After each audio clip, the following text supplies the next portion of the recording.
नमस्कार दोस्तों, स्वागत है आपका बीपीएससी माइंड्स में। हम लोग आज बिहार समसामयिकी के इस कड़ी में फरवरी महीने के समसामयिक घटना को देखेंगे। इससे पहले हम लोगों ने मार्च से लेकर अक्टूबर तक के समसामयिक घटना का वीडियो इस चैनल पर अपलोड कर दिया है। अगर आप लोगों ने नहीं देखा है तो जाकर देख लीजिए। चलिए शुरू करते हैं। बिहार में आपदा से आधा घंटा पहले आगाह करेगा उपकरण नीतीश। आपदा से पहले नीतीश उपकरण बिहार वासियों को आगाह करेगा। आईआईटी पटना के सहयोग से इसे विकसित किया गया है। तो नीतीश उपकरण को किसके सहयोग से विकसित किया गया है? तो आईआईटी पटना के सहयोग से। इससे खेत में काम करने वाले मजदूर या बाहर निकलने वाले व्यक्ति को 30 मिनट पहले ही आपदा की सूचना मिलेगी। तो कितना मिनट पहले? 30 मिनट पहले ही आपदा की सूचना मिलेगी। बिहार मौसम सेवा केंद्र के सहयोग से सिर्फ वज्रपात ही नहीं बल्कि बाढ़, अत्यधिक गर्मी, लू और शीतलहर जैसी आपदाओं में भी यह पूर्व चेतावनी देगा। यह शरीर की ऊर्जा से चार्ज होगा। तो यह उपकरण कैसे काम करेगा? तो यह शरीर की ऊर्जा से चार्ज होगा। यह लॉकेट के आकार का होगा और डिवाइस का नाम नीतीश है, जिसका फुल फॉर्म है novel and intense technological interventions for human lives. Novel and intense technological interventions for human lives. Bihar की बेटी स्वाति के शोध को अंतर्राष्ट्रीय मान्यता मिली है। स्वाति धीरूभाई अंबानी सूचना और संचार प्रौद्योगिकी संस्थान गांधीनगर की छात्रा है। डॉक्टर स्वाति प्रिया ने हाइपर स्पेक्ट्रल डाटा का उपयोग करके फसलों और मिट्टी में धातु की मौजूदगी पर शोध किया है। इस शोध को international journal on environmental monitoring and assessment और international journal on advances in space research में प्रकाशन से वैश्विक मान्यता मिली है। डॉक्टरेट की उपाधि संयुक्त राष्ट्र संघ में भारत के पूर्व प्रतिनिधि टीएस त्रिमूर्ति के हाथों इनको दी गई है। तो स्वाति जो है बिहार की रहने वाली है। ऑनलाइन सेवा देने में बिहार 18वें स्थान पर। सभी राज्यों में ऑनलाइन सर्विस को एक platform national government services portal ने स्टोर किया है। तो सभी राज्य का जितना भी ऑनलाइन सर्विस है वह नेशनल गवर्नमेंट सर्विसेज पोर्टल में स्टोर कर दिया गया है। पोर्टल के मुताबिक ऑनलाइन सर्विस देने में गुजरात देश भर में अव्वल है, जबकि मणिपुर अंतिम पायदान पर है। इसके अनुसार ऑनलाइन सर्विस देने में पूरे भारत में पहले स्थान पर गुजरात है और अंतिम स्थान पर मणिपुर है। ऑल इंडिया रैंकिंग में बिहार 18वें स्थान पर है। बिहार का स्थान 18वां है। बिहार में 171 तरह की सेवा सरकार ऑनलाइन उपलब्ध करा रही है। वहीं हिंदी भाषी राज्यों में बिहार से बेहतर मध्य प्रदेश, उत्तर प्रदेश और झारखंड है। बिहार की तर्ज पर 25 देश लगाएंगे स्मार्ट प्रीपेड मीटर। तो दिल्ली में हुए सेमिनार में बिजली कंपनी के एमडी ने यह जानकारी दी है कि बिहार की तर्ज पर 25 देश लगाएंगे स्मार्ट प्रीपेड मीटर। तो ध्यान रखना है कि 25 देशों में कुछ देश को हम देखते हैं यहाँ पर। तो Thailand, Russia, Algeria, Bangladesh, Bhutan, Kenya, Maldives, South Sudan, Nigeria, Vietnam जैसे देशों से आए प्रतिनिधियों ने बिहार सरकार की ओर से विद्युत क्षेत्र में किए जा रहे कार्यों को सराहा है और यहाँ भी स्मार्ट मीटर लगाने की बात कही और अपने यहाँ स्मार्ट मीटर लगाने की बात कही है। International centre for information system and audit controller and auditor general of India की ओर से दिल्ली में 158वें अंतर्राष्ट्रीय ट्रेनिंग प्रोग्राम का आयोजन किया गया और ये बातें यहीं पर हुई है। बिहार प्रीपेड मीटर इंस्टॉलेशन में 26 लाख मीटर के साथ पूरे देश में शीर्ष पर है और देश का 70% मीटर बिहार में लगा हुआ है। 28वां पाटलिपुत्र नाट्य महोत्सव का आगाज, 38वां तो 38वां पाटलिपुत्र नाट्य महोत्सव का आगाज हुआ है और ये कहाँ हुआ है? तो कालिदास रंगालय में पटना में हुआ है। 38वां पाटलिपुत्र नाट्य महोत्सव कालिदास रंगालय पटना में आयोजित हुआ है। आपदा में ऐप से मिलेगी संसाधनों की जानकारी। यह BSDRN मोबाइल ऐप की मदद से संभव होगा। तो ऐप का नाम क्या है? तो BSDRN, याद रखेगा ऐप का नाम BSDRN। बिहार राज्य आपदा प्राधिकरण ने BSDRN ऐप को तैयार किया। ऐप का निर्माण कौन किया है, तैयार कौन किया है? तो बिहार राज्य आपदा प्रबंधन प्राधिकरण। यह जो होगा आपदा से रिलेटेड जो भी जानकारी होंगी हमको इस ऐप के माध्यम से मिल जाएंगे। पीरपैंती में बनेगा 2400 मेगावाट का बिजली घर। ठीक है, तो भागलपुर के पीरपैंती में अब 2400 मेगावाट का बिजली घर बनेगा। कोल इंडिया के सहयोग से पीरपैंती में ताप विद्युत केंद्र की स्थापना होगी। तो कौन बनवाएगा? तो कोल इंडिया के सहयोग से बनेगा, 2400 मेगावाट का होगा, जो कि 800 मेगावाट की 3 यूनिट यहां पर लगाई जाएंगे। ध्यान रखना है, भागलपुर में है या पीरपैंती। सूबे में पहला बायोटेक्नोलॉजी कॉलेज जल्द, तो बिहार में पहला बायोटेक्नोलॉजी कॉलेज खुलेगा। इसके लिए भागलपुर के सबौर में बायोटेक्नोलॉजी कॉलेज भवन के निर्माण के लिए निविदा जारी कर दी गई है। यह कॉलेज भागलपुर के सबौर में खुलेगा। सबौर कृषि विश्वविद्यालय के परिसर में इसकी स्थापना की जाएगी। बिहार के पर्यटन क्षेत्र में महिलाओं का दबदबा। पर्यटन के क्षेत्र में पुरुषों से अधिक आधी आबादी यानी महिलाओं की भागीदारी है। पर्यटन के क्षेत्र में अगर बात करें तो पुरुषों से ज्यादा महिलाएं कार्यरत हैं। कुल कार्यरत लोगों में 69% महिलाएं शामिल है। तो ध्यान रखना है कि कुल कार्यरत लोगों में जो पर्यटन क्षेत्र में बिहार में है उसमें 69% महिलाएं काम कर रही हैं। केंद्र सरकार के ई श्रम पोर्टल पर हुए निबंधन से यह खुलासा हुआ है। 69.28% महिलाएं काम कर रही हैं। वही पुरुष की बात करें तो मात्र 30.72% ही पुरुष इस क्षेत्र में लगे हुए हैं। तो 69.28% महिला है और 30.72% पुरुष है। देश में तीसरे पायदान पर बिहार। तो पर्यटन के क्षेत्र में काम करने वाले लोगों में बिहार तीसरे पायदान पर है। तो पर्यटन के क्षेत्र में काम करने वालों के हिसाब से बिहार पूरे भारत में तीसरे पायदान पर है, जबकि उत्तर प्रदेश पहले स्थान पर है और दूसरे स्थान पर पश्चिम बंगाल आता है। तो पहले स्थान पर उत्तर प्रदेश, फिर पश्चिम बंगाल और बिहार, हमारा बिहार तीसरे स्थान पर है। मुख्यमंत्री ग्रामीण आवास योजना। तो पहले आप लोग ध्यान में रखिए कि मुख्यमंत्री ग्रामीण आवास योजना बिहार सरकार की योजना है। इसके तहत सबसे अधिक घर बनाने का लक्ष्य जो है वो मुजफ्फरपुर में रखा गया है। सबसे अधिक मुजफ्फरपुर को ही आवास बनाने का लक्ष्य दिया गया है। आइए जानते हैं क्या है योजना। लाभुकों को 1.20 लाख रुपए की मिलती है राशि।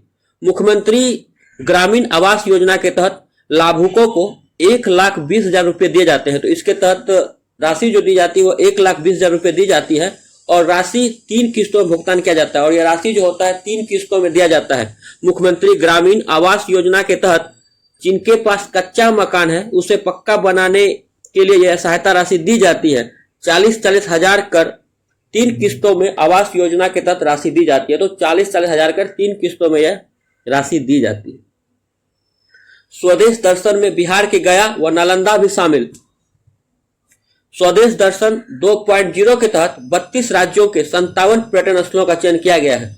तो स्वदेश दर्शन 2.0 योजना जो भारत सरकार की एक योजना है, इसके तहत 32 राज्यों के 57 पर्यटक स्थल को शामिल किया गया है। इसमें बिहार से 4 स्थल गया, नालंदा, विक्रमशिला और सीतामढ़ी के पुनेरा धाम भी शामिल किए गए हैं। और बिहार में से 4 स्थल शामिल है। कौन कौन? तो गया, नालंदा, विक्रमशिला और सीतामढ़ी की पुनेरा धाम इसमें शामिल है। यहां पर अंतर्राष्ट्रीय स्तर की सुविधाएं विकसित की जाएगी। राज्य में 70% बच्चे गोल्डन आवर स्तनपान से रहते हैं वंचित। तो जानते हैं कि गोल्डन आवर स्तनपान क्या होता है। राज्य में 70% बच्चे 2 घंटे के स्तनपान यानी गोल्डन आवर स्तनपान से वंचित रहते हैं। तो मतलब राज्य में जन्म लेने वाले लगभग 70% बच्चे पहले 2 घंटे के स्तनपान यानी गोल्डन आवर स्तनपान से वंचित रहते हैं। जब बच्चा जन्म लेता है और उसके दौरान जो शुरुआती 2 घंटा का जो स्तनपान होता है उसी को गोल्डन आवर स्तनपान कहा गया है। पहले 2 घंटे का दूध जिसे नेस्टम भी कहा जाता है और इसे नेस्टम भी कहा जाता है, बच्चों में टीका का काम करता है। यह रोग प्रतिरोधक क्षमता को बढ़ाकर बच्चों को कई बीमारियों से बचाता भी है। सर्वेक्षण में NFSS4 में जहां 33% बच्चों को गोल्डन आवर में मां का दूध मिलता था, वहीं इस सर्वेक्षण में यह गिरकर 31% पहुंच गया है। वहीं राष्ट्र स्तर पर यह आंकड़ा 41% का है। शहरी क्षेत्र में यह जहां 35.5% है, वहीं ग्रामीण इलाकों में 30.5% है। तो इस डेटा को याद रखिएगा। लेकिन ज्यादा महत्वपूर्ण यहाँ गोल्डन आवर स्तनपान क्या होता है, ऐसे प्रश्न आ सकते हैं। मछली उत्पादन बढ़ाने को चौर योजना का विस्तार। तो बिहार में चौर विकास योजना का विस्तार होगा। तो पहले याद रखिएगा कि चौर विकास योजना बिहार की एक योजना है। वित्त वर्ष 2024-25 में इस योजना से राज्य में मछली उत्पादन बढ़ाने की तैयारी है। मुख्यमंत्री समेकित चौड़ विकास योजना के तहत 2021-22 में पायलट प्रोजेक्ट के तहत दरभंगा, मोतिहारी, बेतिया, गोपालगंज, सीवान और सारण जिले में इसकी शुरुआत हुई थी। तो कहां से इसकी शुरुआत हुई है 2021-22 में? तो दरभंगा, मोतिहारी, बेतिया, गोपालगंज, सीवान और सारण। अब यह सभी जिलों में सघनता से लागू होगी। पशु व मत्स्य संसाधन विभाग की तैयारी है कि वित्त वर्ष 2024-25 के शुरू में ही इस योजना का क्रियान्वयन सभी जिलों में तेजी से हो, ताकि योजना से अधिक लोगों तक पहुंचे। 2022-23 में राज्य में मछली उत्पादन 8,46,000 टन है और इस योजना की मदद से मछली उत्पादन 10 लाख टन से अधिक की संभावना है। तो लक्ष्य रखा गया कि 10 लाख टन से अधिक मछली का उत्पादन करना है। चौड़ विकास योजना के तहत किसानों को तालाब बनाने और जल प्रबंधन के लिए 50 से 70% का अनुदान दिया जाता है। सामान्य वर्ग के किसान को 50%, तो वहीं SC/ST वर्ग के किसान को 70% अनुदान दिया जाता है। चौड़ विकास योजना के तहत कुल भूमि में 60% में तालाब बनाना है और शेष 40% में तालाब के लिए निकाले गए मिट्टी को भरकर उद्यानिक फसल लगाना है। तो ध्यान रखना है कि 60% में तालाब बनाना है और उस तालाब से जो मिट्टी निकालते हैं उसी में से 40% पर फिर इसको उद्यानिक फसल भी लगाना है। इससे समेकित खेती होती है। मछली उत्पादन के साथ ही किसान को फल, फूल और सब्जी का उत्पादन भी मिल जाता है। दरभंगा, मधुबनी, समस्तीपुर, खगड़िया, मुजफ्फरपुर, मोतिहारी, बेतिया, गोपालगंज और सिवान सहित उत्तर बिहार के जिलों में आर्द्र भूमि अधिक है। तो उत्तर बिहार में जो है आर्द्र भूमि ज्यादा है। बिहार में 9,41,000 हेक्टेयर आर्द्र भूमि है। तो बिहार में कुल आर्द्र भूमि कितना है? तो 9,41,000 हेक्टेयर, जो भारत की कुल आर्द्र भूमि का 9% है। जो पूरे भारत का 9% आर्द्र भूमि बिहार में पाया जाता है। विश्व के कुल आर्द्र भूमि का 4.6% भारत में है। वहीं विश्व की कुल आर्द्र भूमि का बात करें तो 4.6% भारत में है। भारत में आर्द्र भूमि की संख्या 67,429 है और क्षेत्रफल 15.6 मिलियन हेक्टेयर है। केंद्र पर्यावरण, वन व जलवायु परिवर्तन मंत्रालय की 3 अक्टूबर 2021 की रिपोर्ट के अनुसार विश्व में उपलब्ध कुल आर्द्र भूमि क्षेत्र का विलुप्तीकरण वन परिक्षेत्र की तुलना में 3 गुना तेजी से हो रहा है। 1970 से 2015 तक 35% विश्व की आर्द्र भूमि विलुप्त हो चुकी है। तो कब से कब तक? 1970 से 2015 तक 35% विश्व की आर्द्र भूमि विलुप्त हो चुकी है। बाढ़ नियंत्रण में भी सहायक बनेगा ये योजना। तो मुख्यमंत्री 7 निश्चय पार्ट 2 के तहत इस महत्वाकांक्षी योजना में आर्द्र भूमि के विकास से पर्यावरण एवं भूजल संरक्षण के साथ ही जीविका के लाभ भी हैं। इससे बाढ़ नियंत्रण भी किया जा सकता है। मत्स्य पालन और जल उत्पाद से पोषक तत्व मिलेंगे। जैव विविधता के संरक्षण से पर्यावरण संतुलित होगा। यह आजीविका और स्वरोजगार के साथ ही आर्थिक उन्नति का रास्ता बनाता है। आर्द्र भूमि को पृथ्वी का किडनी माना जाता है, जहां पानी रिचार्ज होकर पेयजल के रूप में हमें मिलता है। तो एक महत्वपूर्ण योजना है बिहार सरकार की। बिहार का मौसम पूर्वानुमान मॉडल देश अपनाएगा। तो बिहार का मौसम पूर्वानुमान मॉडल अब पूरा देश अपनाएगा। इसकी तैयारी हो रही है। शीघ्र ही बिहार मॉडल को देखने इसरो के अध्यक्ष एस सोमनाथ आएंगे। इस समय प्रदेश में 5 दिनों के मौसम का सटीक पूर्वानुमान जारी किया जा रहा है। कुछ दिन पहले नासा के वैज्ञानिक भी बिहार मौसम केंद्र देखने आए थे। बिहार मॉडल की सबसे खास बात यह है कि इसमें हर पंचायत से हर 15 मिनट पर मौसम पूर्वानुमान की जानकारी आती है। तो हर पंचायत से हर 15 मिनट में जानकारी आती है। एक पंचायत से दिन भर में 96 बार डेटा आता है। मौसम बिहार से राज्य की सभी पंचायतें जुड़ चुकी है। तो बिहार में मौसम पूर्वानुमान के लिए एक ऐप विकसित किया गया है। इसका नाम है मौसम बिहार। इससे राज्य की सभी पंचायतें जुड़ी हुई हैं। इसका विस्तार गांवों तक होगा। सीएम नीतीश कुमार ने पिछले साल 27 मई को बिहार मौसम सेवा केंद्र का शुभारंभ किया था। उन्होंने मोबाइल ऐप का भी लोकार्पण किया था। इससे पंचायत स्तर की मौसम की सटीक जानकारी 5 दिन पहले किसानों और आम लोगों को दी जा रही है। तो आइए जानते हैं कि बिहार के कौन कौन से मॉडल है जो देश अपना चुका है। तो पहला है हर घर बिजली, उसके बाद स्मार्ट मीटर योजना, जीविका, हर घर नल का जल और किसानों के घर तक बीज पहुंचाना। तो बिहार की ऐसी 5 योजना है ये जो भारत सरकार अपना चुका है। इलेक्ट्रिक वाहन खरीद पर टैक्स में 75% तक की छूट। इलेक्ट्रिक वाहनों की खरीद पर मोटर वाहन कर में 75% तक की छूट का लाभ मिलना शुरू हो गया है। रजिस्ट्रेशन के समय ही डीलर पॉइंट पर मोटर वाहन कर में 50 से 75% छूट दी जाएगी। तो याद रखना है बिहार में जो है मोटर वाहन खरीद के लिए 50 से 75% तक छूट दे रहा है। बिहार इलेक्ट्रिक वाहन नीति 2023 के तहत 2 पहिया, 3 पहिया, 4 पहिया वाहन और हल्के भारी इलेक्ट्रिक मोटर वाहनों की खरीद पर छूट दी जाती है।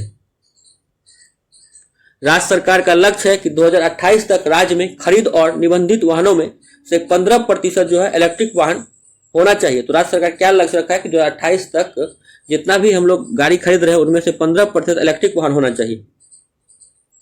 क्रय प्रोत्साहन राशि का भी फायदा मिलेगा। तो शुरुआत में सूबे में खरीदी जाने वाली व निबंधित 10,000 2 पहिया एवं 1,000 4 पहिया इलेक्ट्रिक वाहनों पर मोटर वाहन कर में 75% की छूट दी जाएगी। यह संख्या पूरी होने के बाद खरीद पर 50% की छूट का लाभ मिलेगा। इसके साथ ही क्रय प्रोत्साहन राशि का भी लाभ दिया जाएगा। प्रति इलेक्ट्रिक 2 पहिया वाहन पर 10,000 रुपये अनुसूचित जाति एवं जनजाति को दिया जाएगा। तो प्रति इलेक्ट्रिक 2 पहिया वाहन पर 10,000 रुपये दिया जाएगा किसको? SC ST को। एवं 7500 रुपये दिया जाएगा अन्य वर्ग को 7500 रुपये दिए जाएंगे। इलेक्ट्रिक 4 पहिया के लिए 1.5 लाख रुपये प्रति वाहन अनुसूचित जाति और जनजाति के लिए, जबकि 1.25 लाख रुपये प्रति वाहन अन्य वर्ग के लिए दिए जाएंगे। इसी तरह 3 पहिया इलेक्ट्रिक वाहन जो कि यात्री वाहक एवं माल वाहक के राज्य में खरीद एवं निबंधन पर मोटर वाहन कर में 50% तक की छूट दी जाएगी। 50% की छूट दी जाएंगे। वहीं भारी मोटर वाहन जैसे बस और मालवाहक हो गया के लिए मोटर वाहन कर में 75% की छूट शुरुआत के 2 वर्षों में दी जाएगी। कृषि मेले में 100 से अधिक यंत्र निर्माता पहुंचे। तो यह कृषि मेला बिहार के पटना के गांधी मैदान में आयोजित किया गया है। कृषि यांत्रिकरण प्रदर्शनी, इसका नाम था एग्रो बिहार 2024। तो एग्रो बिहार 2024 कहाँ हुआ है? तो गांधी मैदान पटना में। बिहार मॉडल की कई देश कर चुका है प्रशंसा। तो मौसम पूर्वानुमान को लेकर बिहार मॉडल की प्रशंसा अमेरिका और नीदरलैंड भी कर चुका है। तो बिहार मौसम पूर्वानुमान की प्रशंसा जो है अमेरिका और नीदरलैंड जैसे देश कर चुके हैं। अमेरिका ने मौसम पूर्वानुमान को लेकर बिहार के कार्यों की जमकर प्रशंसा की है। सैटेलाइट विजन में बिहार देश का एकमात्र राज्य था जो मौसम को लेकर इतना आधुनिक तकनीक का इस्तेमाल कर रहा है। तो ध्यान रखिएगा, सैटेलाइट विजन में बिहार एकमात्र राज्य था जो मौसम को लेकर इतना आधुनिक तकनीक का इस्तेमाल कर रहा है। बिहार मोबाइल ऐप बनाने वाला पहला राज्य है। तो ध्यान रखिएगा कि मौसम से रिलेटेड बिहार जो है मोबाइल ऐप बनाने वाला पहला राज्य है। बिहार के मौसम का पूर्वानुमान देने वाला मोबाइल ऐप तैयार किया गया है और ऐसा करने वाला वह देश का पहला राज्य है। इसके माध्यम से सभी किसान एवं आम जन पंचायत स्तर तक तापमान, वर्षापात, हवा की गति, आर्द्रता के बारे में रियल टाइम सूचना तथा अगले 5 दिनों का पूर्वानुमान प्राप्त कर सकता है। 5 दिनों का पूर्वानुमान प्राप्त कर सकता है। महत्वपूर्ण यह समसामयिक घटना है। बिहार मोबाइल ऐप बनाने वाला भारत का पहला राज्य है। बिहार में स्थिति सुधरी है, फिर भी 42.9% बच्चे रह गए नाटे। NFHS 5 के मुताबिक 5.4% की कमी हुई है। कुपोषण कद का दुश्मन बन रहा है। भारत में उम्र के सापेक्ष बच्चों की लंबाई कम है। औसतन हर चौथा बच्चा नाटेपन का शिकार है। तो भारत में औसतन हर चौथा बच्चा नाटेपन का शिकार है। वजन भी मानक से कम है। यूपी में 44% बच्चों पर इसका असर देखा गया है और कई जिलों में यह आंकड़ा 50% से भी ज्यादा है। बिहार व झारखंड में क्रमशः 42.9 व 32% है। तो बिहार में 42.9 है इसका आंकड़ा। राष्ट्रीय परिवार सर्वेक्षण 4 में बिहार के 0 से 5 वर्ष तक के 48.3% बच्चों के बौनापन का शिकार होने का खुलासा किया गया था। तो NFHS 4 में जो है राष्ट्रीय परिवार सर्वेक्षण 4 में 0 से 5 वर्ष तक के बच्चों में 48.3% जो है बच्चों को बौनापन का शिकार होने का खुलासा किया गया था। वहीं NFHS 5 की रिपोर्ट के अनुसार बिहार में ऐसे बच्चों की संख्या घटकर 42.9% हो गई है। अर्थात 5.4% का गिरावट देखा गया है। बच्चों के नाटापन के मामले में सबसे खराब स्थिति जो है वह सीतामढ़ी की है। मतलब सबसे ज्यादा नाटापन जो बच्चों में शिकार हो रहा है वो सीतामढ़ी के बच्चे हो रहे हैं। सीतामढ़ी में 54.2% बच्चे नाटापन के शिकार हैं। गोपालगंज की स्थिति सबसे अच्छी है। इस जिले में नाटापन की स्थिति 34.2% बच्चे हैं। नाटेपन में सबसे खराब स्थिति वाले 5 जिले, तो हम लोग 3 जिले का नाम याद रखेंगे। सीतामढ़ी, उसके बाद शेखपुरा और अररिया का स्थान है। तो सबसे खराब स्थिति में सीतामढ़ी है नाटेपन में, उसके बाद शेखपुरा और फिर अररिया का स्थान आता है। और फिर अगर बात करें जहां औसतन अच्छी स्थिति है तो उसमें गोपालगंज पहले स्थान पर है, फिर शिवहर और फिर पटना का स्थान आता है। गोपालगंज, शिवहर और पटना। वहीं अगर बात करें नाटेपन की सबसे ज्यादा दर वाले राज्य में तो मेघालय पहले स्थान पर है 46.5% के साथ, फिर बिहार है 42.9% और उसके बाद यूपी का स्थान है 39.7। तो नाटेपन की खराब स्थिति में बिहार पूरे भारत में दूसरे स्थान पर है, मेघालय पहले स्थान पर है। बिहार का परसेंट भी याद रखिएगा 42.9%। वहीं अधिक ऊंचाई वाले अगर देश की बात करें तो सबसे लंबा, मतलब लंबाई में सबसे आगे जो है नीदरलैंड है। अधिक औसत लंबाई वाले देश में नीदरलैंड, फिर मॉन्टेनेग्रो और फिर डेनमार्क का स्थान आता है। नेपाल के विराटनगर में जल्द चालू होगा जूट मिल। भारत नेपाल जोगबनी सीमा से सटे विराटनगर में जूट मिल को जल्द चालू किया जाएगा। गौरतलब है कि पश्चिम बंगाल के बाद सीमांचल व कोसी जूट उत्पादन का सबसे बड़ा क्षेत्र है। बिहार में सेब की खेती की प्रोत्साहन योजना बंद, तो ध्यान रखिएगा, बस ध्यान रखिए कि बिहार में सेब की खेती की प्रोत्साहन योजना को बंद कर दिया गया है। और इस योजना के बारे में जानते हैं थोड़ा। तो विशेष उद्यानिक फसल योजना के तहत 2021-22 में कृषि विभाग ने पायलट प्रोजेक्ट के तौर पर 7 जिलों में खेती शुरू की थी। वैशाली, बेगूसराय और भागलपुर में 2-2 हेक्टेयर में, जबकि मुजफ्फरपुर, औरंगाबाद, वैशाली, कटिहार और समस्तीपुर में 1-1 हेक्टेयर में सेब के पौधे लगाने का लक्ष्य था। साहित्यकार पद्मश्री उषा किरण खान का निधन। तो पद्मश्री, साहित्य अकादमी, प्रबोध सम्मान, भारत भारती आदि सम्मानों से विभूषित उषा किरण खान नहीं रही। तो 24 अक्टूबर 1945 को दरभंगा के पकरिया गांव में जन्मी उषा किरण खान। तो उषा किरण खान का जन्म बिहार के दरभंगा के पकरिया गांव में हुआ था। जन्म स्थान याद रखिएगा। और यह हिंदी और मैथिली साहित्य में कई उपन्यासों, कथाओं की रचना की थी। डॉक्टर किरण को पद्मश्री तथा साहित्य अकादमी पुरस्कार सम्मानित किया जा चुका है। अक्षय ऊर्जा को बढ़ावा देने के लिए बनेगी नई नीति। बिहार में नई अक्षय ऊर्जा नीति को अंतिम रूप देने में जुटा है ब्रेडा। बिहार में अक्षय ऊर्जा, गैर परंपरागत बिजली को बढ़ावा देने के लिए नई नीति बनेगी। Bihar renewable energy development agency Breda की ओर से नई नीति तैयार की जा रही है। तो ध्यान रखिएगा नीति कौन बना रहा है, तो ब्रेडा। ब्रेडा ने पहली बार वर्ष 2017 में अक्षय ऊर्जा नीति तैयार की थी। तो ध्यान रखना है कि ब्रेडा ने 2017 में अक्षय ऊर्जा नीति तैयार की थी। क्योंकि 2022 में ही उस नीति की अवधि समाप्त हो चुकी है, तो उस नीति का अवधि 2022 में समाप्त हो चुका है। अभी वैकल्पिक व्यवस्था में पुरानी नीति को ही विस्तार दे दिया गया है। उसी समय अक्षय ऊर्जा को उद्योग का दर्जा दिया गया था। तो बिहार में अक्षय ऊर्जा को उद्योग का दर्जा प्राप्त है। वह नीति 5 साल के लिए प्रभावी थी। उस नीति में 5 साल में 2969 मेगावाट सौर ऊर्जा, 244 जैव ईंधन, 244 मेगावाट, उसके बाद 220 मेगावाट पन बिजली उत्पादन का लक्ष्य था। साथ ही सौर ऊर्जा में विदेशी कंपनियों को भी आकर्षित करना था, लेकिन पहली नीति में तय किए गए लक्ष्य पूरे नहीं हो सके हैं। तो गैर परंपरागत ऊर्जा में अभी भी बिहार काफी काम करना है, तो वह लक्ष्य पूरा नहीं हुआ था। क्योंकि कुल बिजली उत्पादन का 17% अक्षय ऊर्जा का होना जरूरी है। तो ध्यान रखिएगा कि कुल बिजली उत्पादन में कम से कम 17% अक्षय ऊर्जा का होना आवश्यक है। ऐसा नहीं करने पर राज्य सरकार को रिन्यूएबल परचेज ऑब्लिगेशन अर्थात आरओपी की बाध्यता है। बिहार में 19 वर्षों में 6 बन चुके हैं उप मुख्यमंत्री। तो ध्यान रखना है कि बिहार में पिछले 19 वर्षों में 6 उप मुख्यमंत्री बन चुके हैं। नवंबर 2005 में बिहार में एनडीए सरकार बनने पर सबसे पहले भाजपा कोटा से सुशील कुमार मोदी उप मुख्यमंत्री बनाए गए थे। वे 2013 तक इस पद पर लगातार बने रहे थे और उप मुख्यमंत्री के रूप में उनका सबसे लंबा कार्यकाल था। तो सबसे लंबा कार्यकाल उप मुख्यमंत्री के तौर पर सुशील कुमार मोदी का था, जिनका हाल ही में निधन भी हुआ है। आयुष पर आज पटना में 7 राज्यों की बैठक होगी।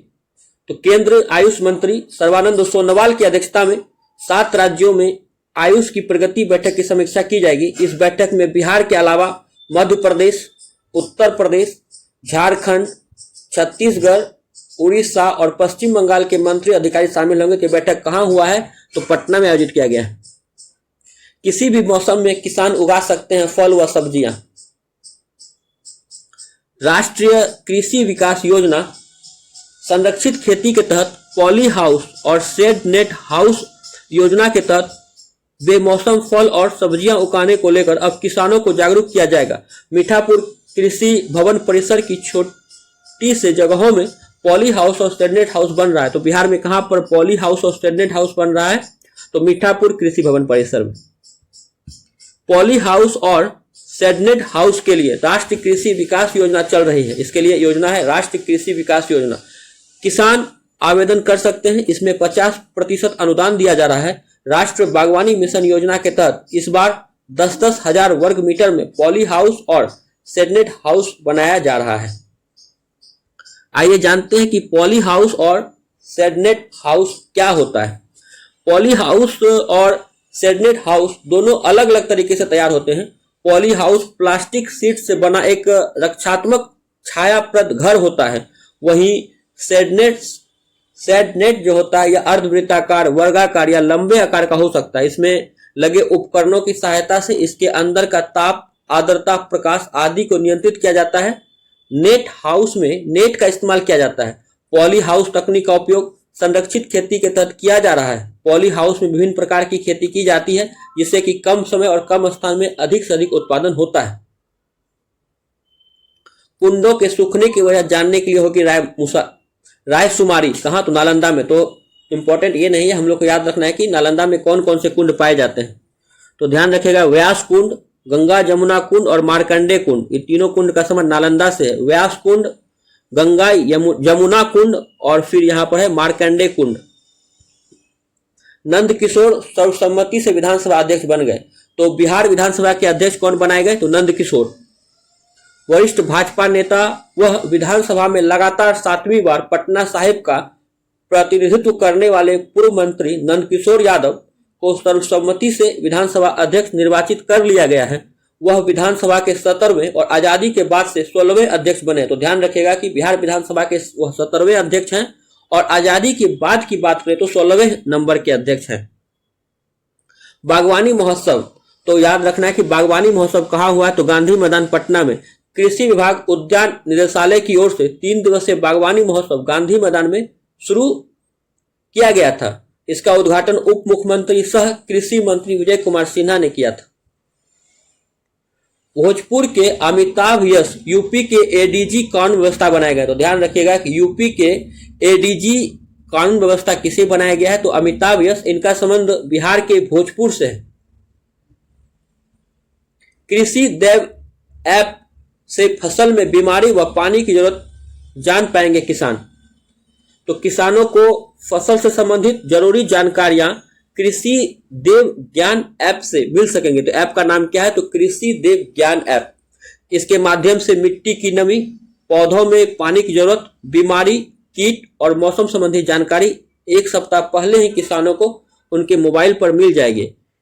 इफ्को किसान द्वारा विकसित कृषि देव ज्ञान ऐप से ऐसा संभव हो पाएगा। तो ऐप को कौन विकसित किया है? तो इफ्को किसान।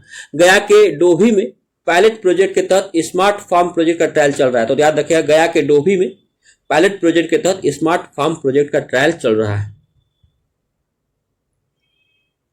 नहरों के किनारे 250 मेगावाट सोलर बिजली का उत्पादन होगा। बिहार में नहरों के किनारे सोलर पावर प्लांट बनेंगे। इसके लिए 500 किलोमीटर नहरों का उपयोग किया जाएगा। कितना? तो 500 किलोमीटर। सोन, कोसी, गंडक, बागमती सहित अन्य नदियों के नहरों पर 250 मेगावाट सोलर बिजली का उत्पादन होगा। कितना? तो 250 मेगावाट का। इस परियोजना को साकार करने के लिए 1,500 करोड़ रुपए खर्च होंगे। नियमानुसार कुल बिजली खपत का 17% अक्षय ऊर्जा का होना जरूरी है। ऐसा नहीं करने पर राज्य सरकार को रिन्यूएबल परचेज ऑब्लिगेशन की बाध्यता है। आरपीओ के मद में राज्य सरकार को करोड़ों रुपए हर्जाना के तौर पर विनियामक आयोग को भुगतान करना पड़ता है। क्योंकि बिहार में गैर परंपरागत ऊर्जा में पवन ऊर्जा और पनबिजली की संभावना नगण्य है, इसलिए सरकार ने सोलर ऊर्जा के क्षेत्र में अधिक काम करने का निर्णय लिया है। शुरुआत में 2 नहरों का चयन किया गया है। पटना जिले में विक्रम के समीप सोन नहर का चयन सोलर पावर प्लांट के लिए किया गया। तो ध्यान रखिएगा कि पटना जिले में विक्रम के समीप सोन नहर का चयन किया गया है सोलर पावर प्लांट के लिए। यहाँ 2 मेगावाट सोलर बिजली का उत्पादन होगा। तो कितना मेगावाट का? तो 2 मेगावाट का।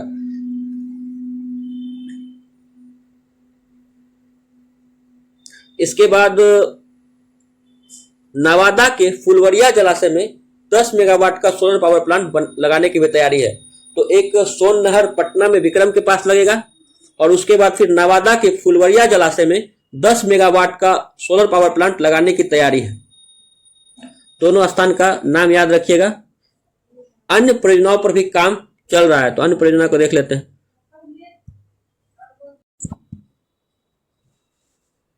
अन्य परियोजनाओं पर भी काम। बिहार में सोलर की कई परियोजनाओं पर काम हो रहा है। लखीसराय के कजरा में 1810 करोड़ की लागत से सोलर परियोजना पर काम हो रहा है। तो लखीसराय के कजरा में 1810 करोड़ की लागत से भी सोलर परियोजना का काम हो रहा है। बैटरी स्टोरेज प्रणाली से यहाँ 185 मेगावाट बिजली उत्पादित होगी। तो तीनों स्थानों का नाम याद रखिएगा आप लोग। एक था सोन नहर विक्रम के पास पटना में, यहाँ 2 मेगावाट का सोलर पावर प्लांट लगेगा। उसके बाद था नवादा के फुलवरिया जलाशय में, यहाँ 10 मेगावाट का सोलर पावर प्लांट लगेगा। भारत टैक्स में 160 छात्र होंगे शामिल।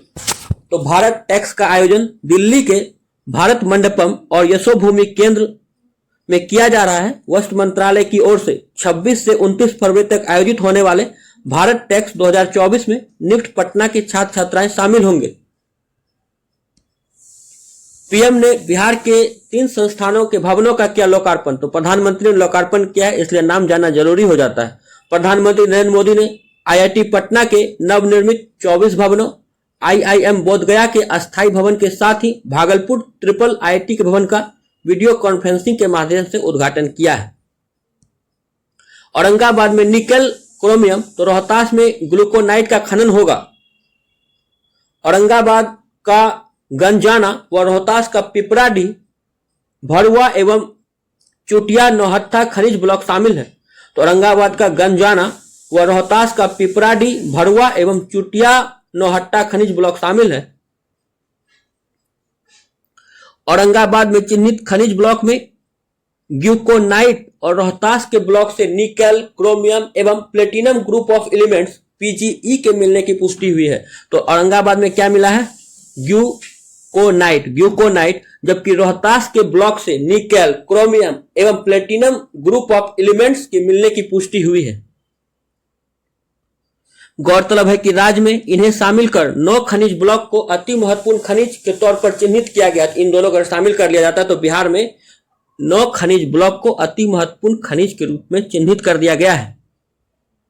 औरंगाबाद के गंजाना नामक स्थान पर 8 वर्ग किलोमीटर क्षेत्र में निकेल, क्रोमियम एवं पीजीई के मिलने की संभावना जताई है। इन पदार्थों का उपयोग लोहा के साथ मिलाकर मजबूत और बेहतरीन एलॉय पदार्थ बनाने में किया जाता है। इसका उपयोग याद रखिएगा। पीजीई का उपयोग एलईडी पैनल तैयार करने में किया जाता है। प्लेटिनम को पीजीई से अलग कर इनका उपयोग प्रमुखता से फिर ज्वेलरी में भी किया जाता है। वहीं रोहतास के पिपराडीह, भरुआ और चुटिया नौहट्टा खनिज ब्लॉक से ग्लूकोनाइट के पाए जाने की पुष्टि हुई है। ग्लूकोनाइट पदार्थ से मुख्य रूप से पोटास निकलता है। इसका उपयोग रासायनिक खाद बनाने में मुख्य रूप से होता है। पिपराडीह में 13 वर्ग किलोमीटर क्षेत्र में 88.38 मिलियन टन, भरुआ में 8 वर्ग किलोमीटर क्षेत्र में 141.7 मिलियन टन व चुटिया नौहट्टा में 8 वर्ग किलोमीटर क्षेत्र में ग्लूकोनाइट का भंडार होने की संभावना है।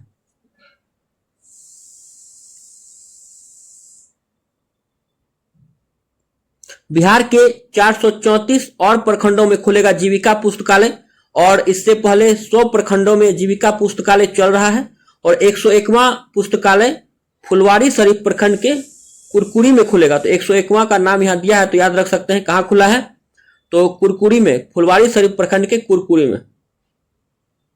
गांधी मैदान में 10 दिवसीय नाबार्ड हाट की होगी शुरुआत। तो राष्ट्रीय कृषि ग्रामीण विकास बैंक नाबार्ड हाट की शुरुआत गांधी मैदान में हो गई है। नाबार्ड बिहार के क्षेत्र कार्यालय की ओर से पटना में आयोजित 10 दिवसीय राष्ट्रीय स्तरीय मेला सह प्रदर्शनी लगी हुई है। बिहार में छतों पर सोलर रूफटॉप लगाने की योजना शुरू। केंद्रीय बजट में घोषित पीएम सूर्य घर योजना की शुरुआत बिहार में भी हो गई है। इस योजना के माध्यम से छतों पर रूफटॉप सोलर प्लांट लगाकर देश में सोलर एनर्जी को बढ़ावा देना है। योजना के जरिए लाभार्थियों को 300 यूनिट तक फ्री बिजली प्रदान की जाएगी। सरकारी सेवा में नहीं होने पर ही लगा सकेंगे। तो इस योजना में शामिल होने के लिए भारत का निवासी होना चाहिए। साथ ही परिवार का कोई भी सदस्य सरकारी सेवा में कार्यरत नहीं होना चाहिए। इसके बाद है कि उपभोक्ता की वार्षिक आय 1.5 लाख से कम होनी चाहिए। ऑनलाइन आवेदन करने के लिए आय प्रमाण पत्र, आवासीय प्रमाण पत्र आदि डॉक्यूमेंट होने चाहिए। तो याद रखना है इसमें सिर्फ कि भारत का निवासी होना चाहिए और साथ ही परिवार का कोई भी सदस्य सरकारी सेवा में कार्यरत नहीं होना चाहिए और उपभोक्ता की वार्षिक आय 1.5 लाख रुपए से कम होनी चाहिए। हर की पौड़ी के तर्ज पर बन रहा है सिमरिया धाम। तो ध्यान रखना है कि सिमरिया धाम का विकास बिहार सरकार हर की पौड़ी के तर्ज पर कर रहा है। पीएम कल सूबे के 33 स्टेशनों के पुनर्विकास का करेंगे शिलान्यास।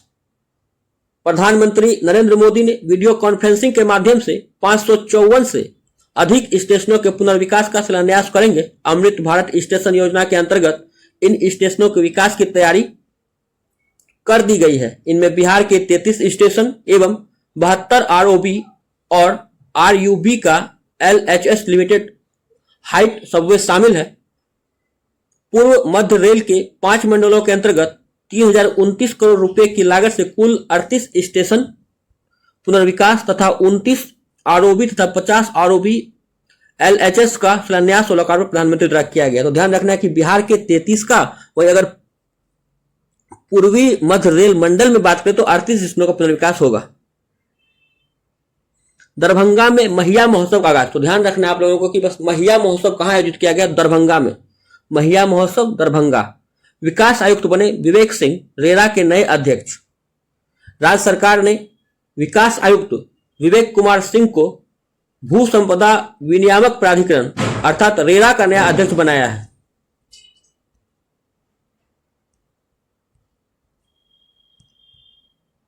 गुलजार बाग प्रेस अत्याधुनिक बनेगा। राज्य के ऐतिहासिक सरकारी प्रिंटिंग प्रेस गुलजार बाग प्रेस को अत्याधुनिक बनाया जाएगा। राज्य सरकार ने वित्त वर्ष 2024-25 के बजट में इसके लिए प्रावधान किया गया है। इस प्रेस की स्थापना बंगाल प्रेसिडेंसी से अलग होने के बाद शिलोंग से स्थानांतरित कर बिहार में की गई थी। तो महत्वपूर्ण फैक्ट हो जाता है यह फैक्ट कि इस प्रेस की स्थापना जो है वह बंगाल प्रेसिडेंसी से अलग होने के बाद शिलोंग से स्थानांतरित करके बिहार में किया गया था और इसे 1912 में स्थापित किया गया था, जो कि पुरानी तकनीक पर आधारित था। अब इसे नया किया जाएगा। तो हम लोगों ने फरवरी माह के महत्वपूर्ण समसामयिक घटना को देखा। अगर आप लोगों को यह वीडियो और कंटेंट अच्छा लगे तो हमारे चैनल को जरूर सब्सक्राइब कीजिए और इसी तरह के किसी भी वीडियो की जानकारी के लिए बेल आइकॉन को दबाइए और नोटिफिकेशन आते ही वीडियो को जरूर देखिए। बहुत बहुत धन्यवाद।